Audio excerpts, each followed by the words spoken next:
Well, the songs I've recorded here are songs that I've been listening to since my early teens. I got most of these records actually on vinyl, the original records, and I was asked to choose some of the songs that have stayed with me throughout the years, you know, the songs that are kind of timeless classics. And we ended up choosing these ones. I'd actually been on the road with a couple of musicians after I split with Simply Red. Yeah. I performed with... You performed with Faces, didn't you? Yeah, I performed with Ronnie, with the Faces, and also latterly some gigs also with Charlie Watts from the Rolling Stones, and it was all R&B. Yeah.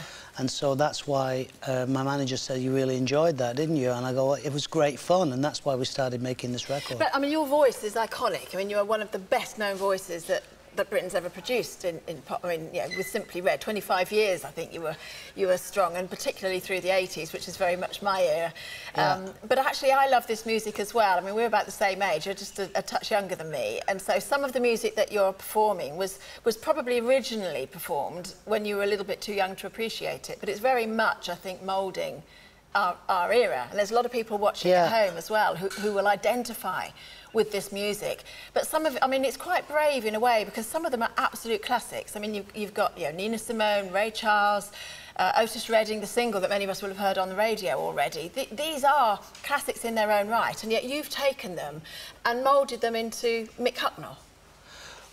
Well, thanks. That seems to happen with the stuff that I do. I'm not quite sure why. I think it's just the sound of my voice is sort of distinctive, I guess. And, it's very distinctive. Yeah. You've also got this incredibly wide range, haven't you? Has that helped with songs like this?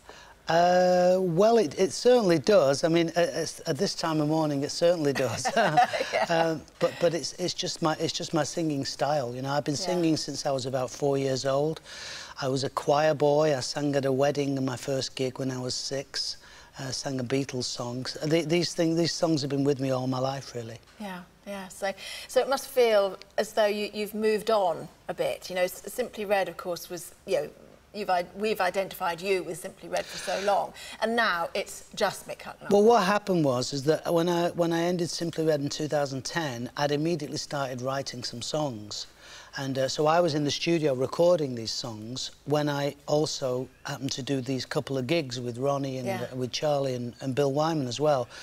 And so the next album that follows this is an album of original songs. And the reason why this was released first is because we finished it first. Right. Well, that was my next question, was are you inspired to... We were effectively making 2 albums at the same time. Really? Yeah. So we won't have to wait too long for the next one? So the originals album is actually finished, but because these songs were kind of already composed, the recording process is quicker.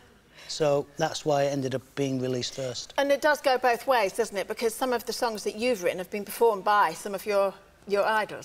Well, the song I performed to you this morning, Etta James, I'd Rather Go Blind, I met Etta James, fortunately, and she gave me a big kiss in 1986. Well, she died and up the early this year, didn't she? Yeah, and then she went on and recorded my song, Holding Back the Years. Of course, yeah. So that must have felt quite... Great thrill. Yeah, and equally now a thrill to perform her song. When you really put everything into it, you are singing from the soul. We are feeling it in our souls as well. And Otis Redding, your single, That's How Strong My Love Is, when I first heard that, my word, it's so powerful. It's a wonderful, wonderful... Yeah, the version I also listened to quite a lot was by the Rolling Stones as well, which is one I listened to when I was a kid.